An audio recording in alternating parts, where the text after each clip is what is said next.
Bwetuvaawo nze wasa Emmanuel muli mutya mwebale yokwanga mutugoberera katusubire muli bulungi. Bwetwogerera olunaku lwa leero some of the pictures mulabako ziyitinga naawo zibadde eri ewa Moses Radio bayitawo nankuwadde eri ekagga gye bamuziika omukulu oyo yafa last year by first n'abanga aziikibwa ndowooza. That was it. Omukulu ono yafiira mu dibba olwalero okukubwa ekigo omutwe ne gufuna blockage okuba oteyadda ngulu omugenzi Moses Radio nakintijje Ssekibogo. Omwaka guweze waliwo oluteekateeka oluliwo olw'enjawulo kati eno story ate kubakunga buli amanyi tolifaani wa radio kyekisooka.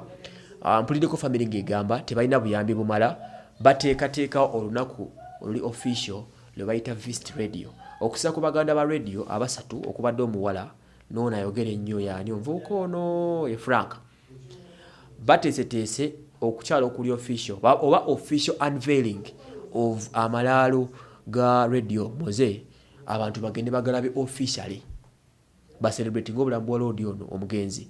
Jukira radio bwe yali afa oba bwe yali afudde before nga nafa yagamba bwafanga temukabanga just celebrate his life. Era mwalabe kyali ekololo abayimbi bayimba kiro kyonna basoba kuba muziki nga bajjukira obulamu bwa radio n'okucelebratinga. So ono yagamba teri kaba just celebrate him. Jayolekedde okufuuka omu ku ba legendaries aba Uganda nga balaba South Africa bekkiriza nnyo mu Lucky Dube nga balaba Jamaica bekkiriza nnyo mu Bob Marley. Ne wantu tugenda kufuna ba Bob Marley baffe abawano that would be Radio Moze olebe byakakoze okuyimba yayimba ekyo kyeyogerera era nga he was a great muyimbi w'amaanyi nnyo mu ggwanga wano.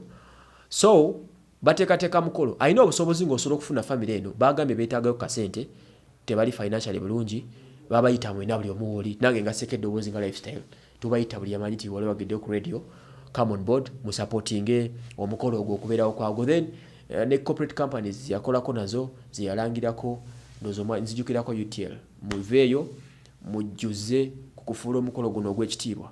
Then bimu ku byentegedde bigenda obeerawo ku mukolo guno byosuubira okusangawo ku mukolo guno mu bufuuzi lubanga lumbe naye it's a celebration bagenda kutubikkulira ebijja mu officially ensi ebirabe ebijja bino Brian White for that case ekyo tali erabirwa.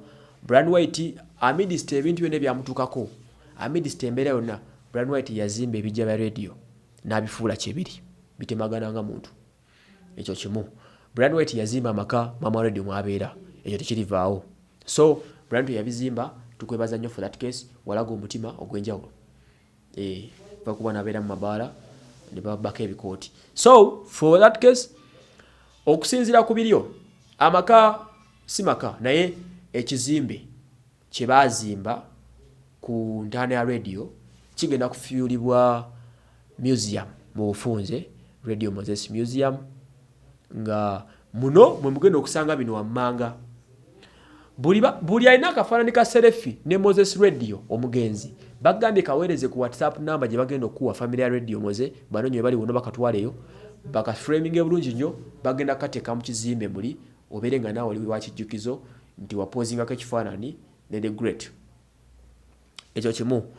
Then engoye za Moses Radio ziyasinga okwagala ennyo bagenda kuziteeka mu nnyumba eyo eyabika entaana bagenda ziteekamu obe ng'oziraba ng'ebijjukizo abali bawo bamanye nti the great Moze the music general ebyo byali ebibye.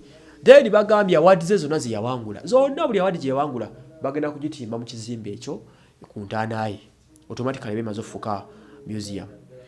Then n'emiziki gye nabiki byonna bajja bimuteeramu obulamu engeri bwatambula bangamu ngatto biki ebintu ebisinga ebyasinga ng'omusanyusa bagenda biteeka mu kizimbe ekyo mu ntaana eyo ku ekizimbe ekibikka entaana efuuke tourism site entertainment tourism site ey'omugenzi Moses Radio abantu gye baligenda nga ne balambula okwongera okuinspiring n'okukuuma records zaffe n'ebyafaayo byaffe nga Bannayuganda n'Abafirika namwe abagala okufuuka abayimbi ndoza kijja kubeera nga something to inspire all together inspiring like that. So bwe gutyo lugendo obeera ebyo byentegeddeko ebiri sides eyo so ngenda kuzuma ezirumu mwena bakunga mubeereyo alina obusobozi waayo asobola okuyamba omukolo guno gweri gwa kitiibwa ku lunaku olwo lumu nga tujjukira okufa kwa Radio Moses Radio omwaka mulamba ono ebyakola sijja kubyogerako. Emboozi ngikomezaawo byakola bwe mbiddamu tujja ssulawo katugende ku kirala.